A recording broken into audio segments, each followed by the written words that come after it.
Good morning. This is Alexandra Talleyrand for the Abolition News Network, December 1st, 1892.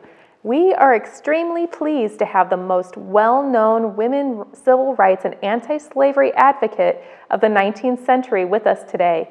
She is also known for her lifetime pursuit of the right of women to vote and for equal education and pay. We would like to have her tell us what parts she played in all of this.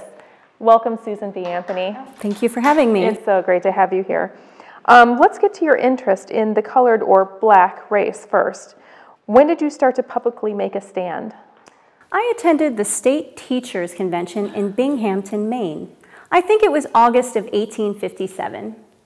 I created a commotion by introducing a resolution that the exclusion of colored youth from our public schools, our academies, colleges, and universities is the result of a wicked prejudice.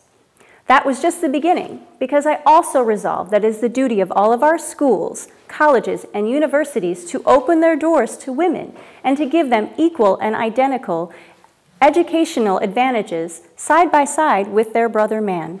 You sure say what you mean. Do you write all your speeches out in advance? Not necessarily. Sometimes I get so worked up that I can no longer confine myself to formal addresses and throw them aside and just use my notes or headings.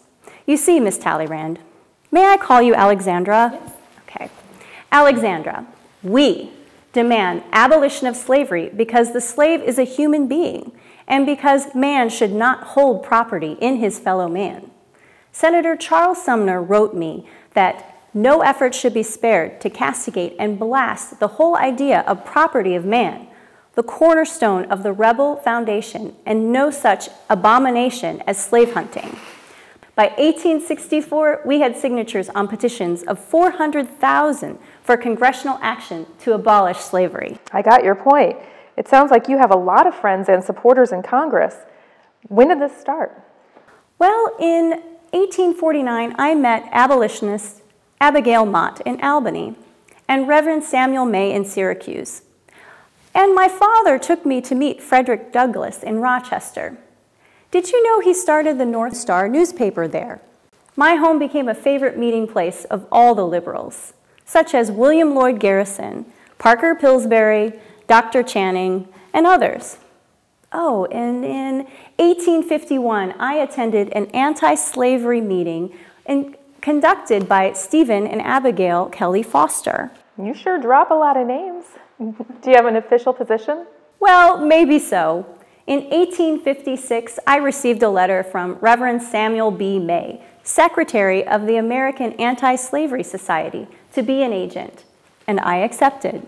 All right, so what is your philosophy on... I will tell you what my philosophy is. Since the government is dominated by Southern rule, we preach revolution. The politicians reform.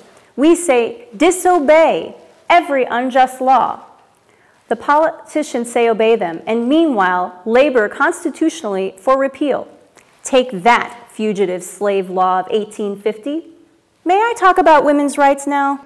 Oh, can we say that for another interview? This is Abolition News Network. I want to talk about women's rights. Here it is, 1892, and I still can't vote. I have to have my father, my husband, or my brother vote for me. You're Miss Flume, is it? I still can't vote either.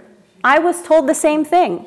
I was arrested in this very room, tried and convicted for attempting to vote in 1872 per the 14th Amendment, because the laws of our land say that the 14th Amendment granting all citizens to be treated equal doesn't apply to women.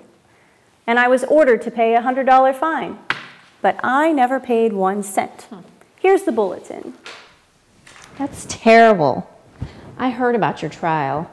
The judge even ordered the jury to convict you of illegal voting, depriving you of a fair trial under the 6th and 7th Amendment. Ms. Flum, you are a receptionist, not an American reformer. Ms. Flume, you should join my National Women's Committee or the National American Women's Suffrage Association, just formed in 1890. I am the president. I'd love to. I'll join now. All right, join.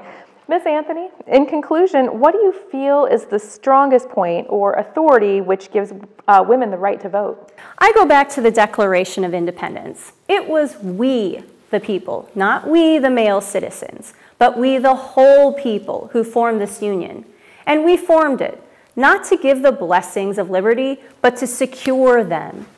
Not half of ourselves and half of prosperity, but to the whole people, women as well as men. I said this to suffrage supporters in New York City in 1873. Well, Ms. Anthony, with your tireless work on women's rights to vote, you'll probably succeed someday, but it may take another 2 to 3 decades. Meanwhile, our brothers, husbands, and fathers, they'll have to vote for us. This is Alexandra Talleyrand with ANN saying good morning. And she did succeed, but not within her lifetime. Susan B. Anthony died on March 13th, 1906, and the 19th Amendment, nicknamed the Susan B. Anthony Amendment, was passed on August 26, 1920, just in time to elect Warren G. Harding President of the United States. Section 1. The right of citizens of the United States to vote shall not be denied or abridged by the United States or by any state on account of sex. Section 2. Congress shall have the power to enforce this article by appropriate legislation. Those who follow the story of this life will confirm with assertion that every girl who now enjoys a college education, every woman who has the chance of earning an honest living in the possession of her person and her property, every mother who is blessed with the custody and control of her own children owes these sacred privileges to Susan B. Anthony above all others.